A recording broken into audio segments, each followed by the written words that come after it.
creative economy is one of the supporting factors for economic growth in Indonesia. In line with current technological developments, it opens up great opportunities to work creatively. Politeknik Negeri Media Kreatif is present to meet this need. Located in the capital city of DKI Jakarta, Polimedia has produced graduates based on production and entrepreneurship. Since its establishment in 2008, now there are thousands of graduates spread across the creative economy sectors. In carrying out the duties to produce a superior generation, Polimedia applies cultural values: competent, responsive, ethic, accountable, trusted, innovative, futuristic. Polimedia currently has 15 study programs, associate's degree, and Bachelor of Applied Science level.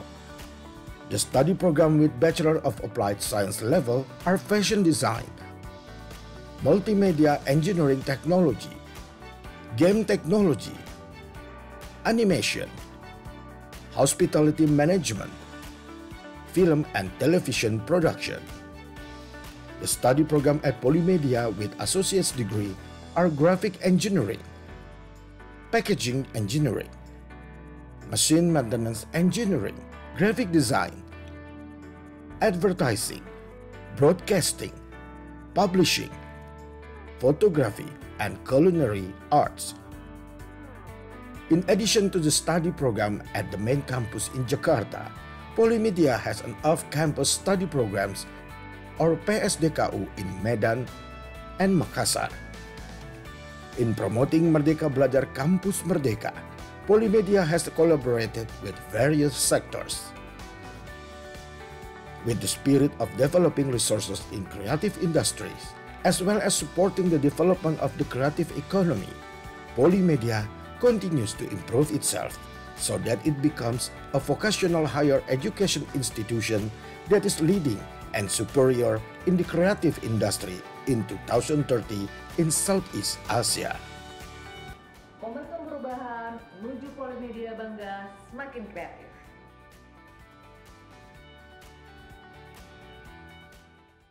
Did you know that silica gel, commonly used in packaging, can be harmful to the environment? But there's a better solution.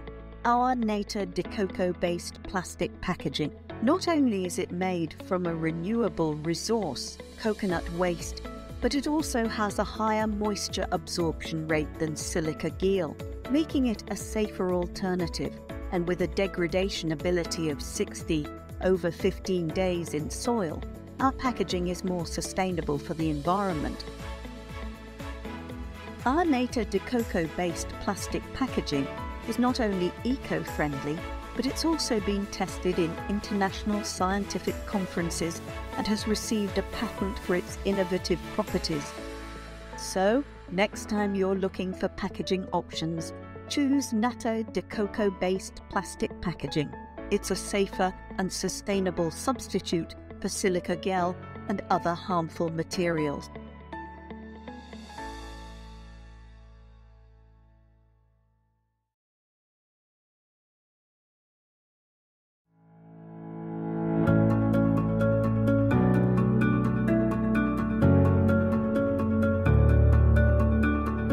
Development of biodegradable active packaging based on nata de coco to extend shelf life and maintain the quality of MSME products in the food packaging industry. Indonesia is known as a tropical country and is rich in potential natural resources. The abundant natural resource in the coastal areas of Indonesia is coconut. The potential of coconut covers an area of about 3,728,600 hectares. Coconut is a plant that has many benefits, and all parts of it can be used, from the fruit, leaves, stems, fibers, and coconut water. We have developed several innovative coconut-based products, such as nata de coco, and further processing nata de coco as an active packaging that is able to reduce food moisture, which has been plagued by silica gel and is dangerous when accidentally eaten. The first stage is making the raw material, known as nata de coco, by cooking coconut water with a cooking machine. The cooking machine was designed and built by our team by involving students through the application of project-based learning in the Polimedia Machine Maintenance Engineering Study Program. Nata de coco is made from old coconut water obtained from markets around Jakarta. The first stage of old coconut water is fermented by letting it stand for 4 or 5 days. Old coconut water that has been fermented is filtered for impurities, optimizing and determining the composition of the ingredients to be mixed with fermented old coconut water. Next, put the coconut water into the cooking machine and mix the other ingredients. Set the temperature on the machine and cook for about 30 minutes.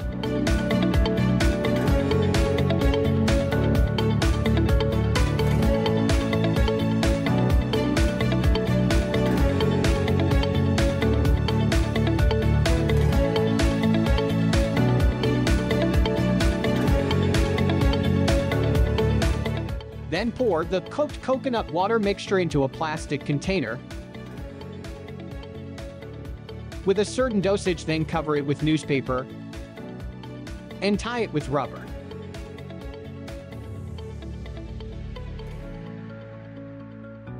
Place the container on the rack and let it sit overnight.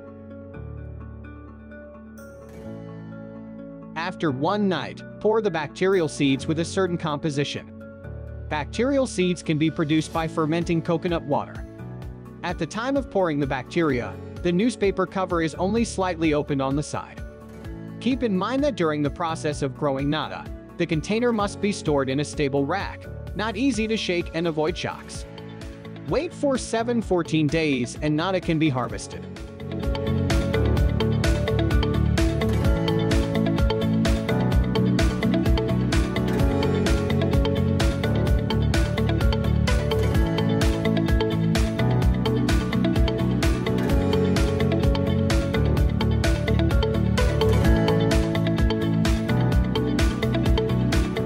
The finished nata sheets are then cleaned and neutralized by boiling and soaking in water overnight. Furthermore, the nata sheet is cut with a slicer machine.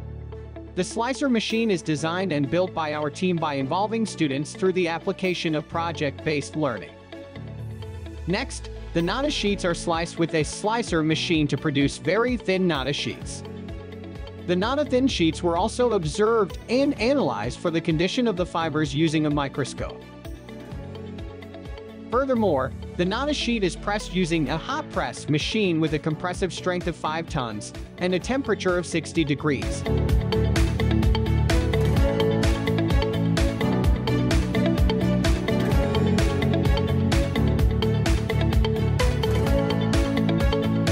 After that, it is dried in the sun.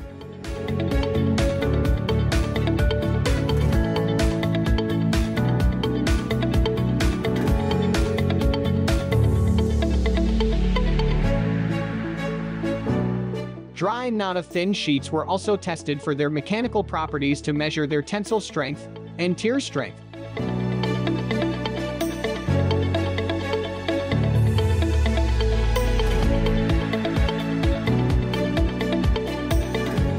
The composition of the nata thin sheets that have been optimized is then arranged to form roll sheets with a seal process. After being rolled sheets, samples are tested using a sealing machine or sachet forming to test whether the sample is suitable for sealing into packaging. We have carried out a degradation test on the packaging that we produce. The result is that packaging made from nata de coco can decompose more quickly than plastic packaging.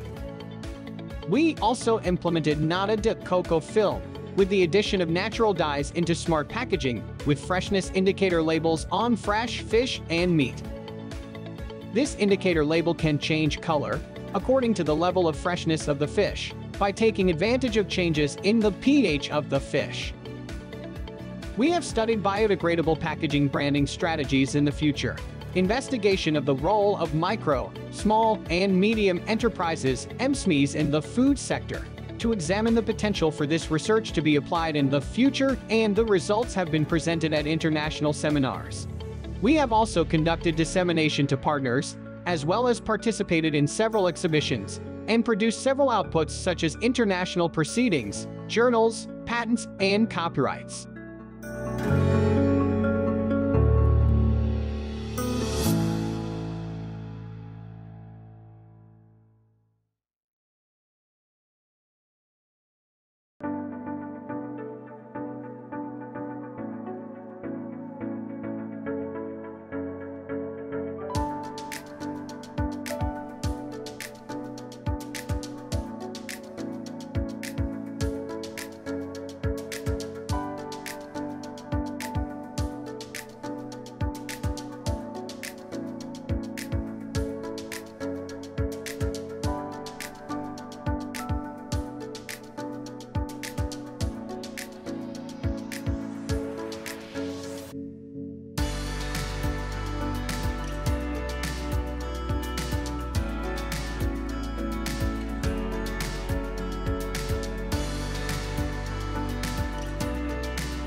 Assalamualaikum warahmatullahi wabarakatuh. Selamat pagi, salam sejahtera untuk kita semua.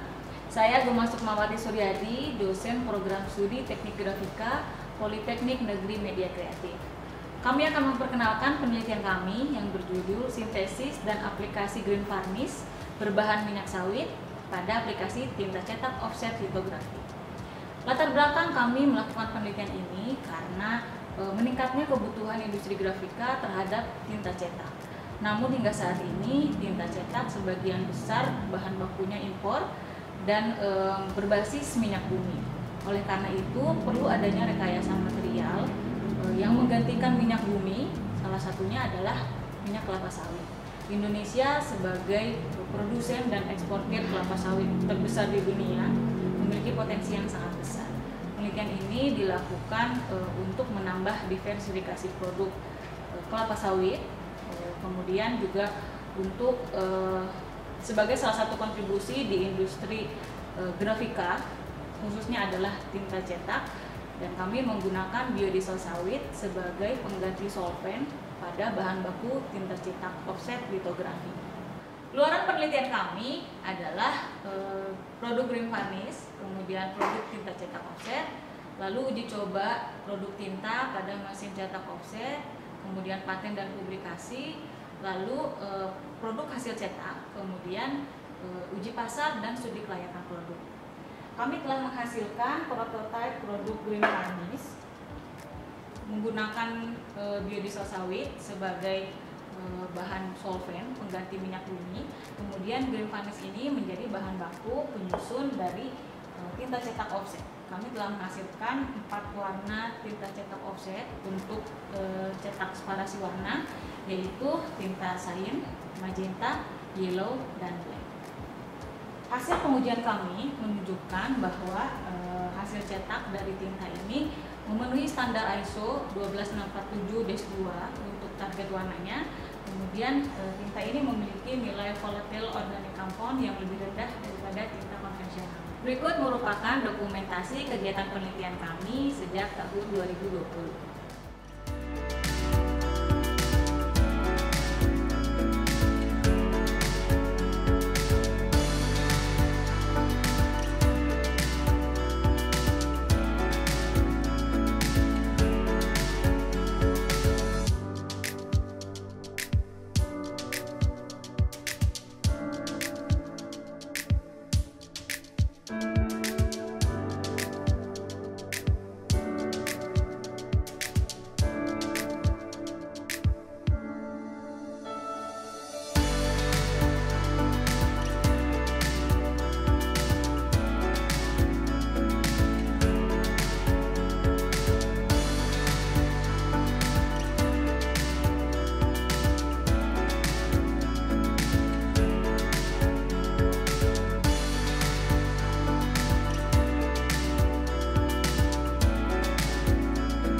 terima kasih kepada Badan Pengelola Dana Perkebunan Kelapa Sawit (BPDPKS) yang telah mendanai penelitian ini.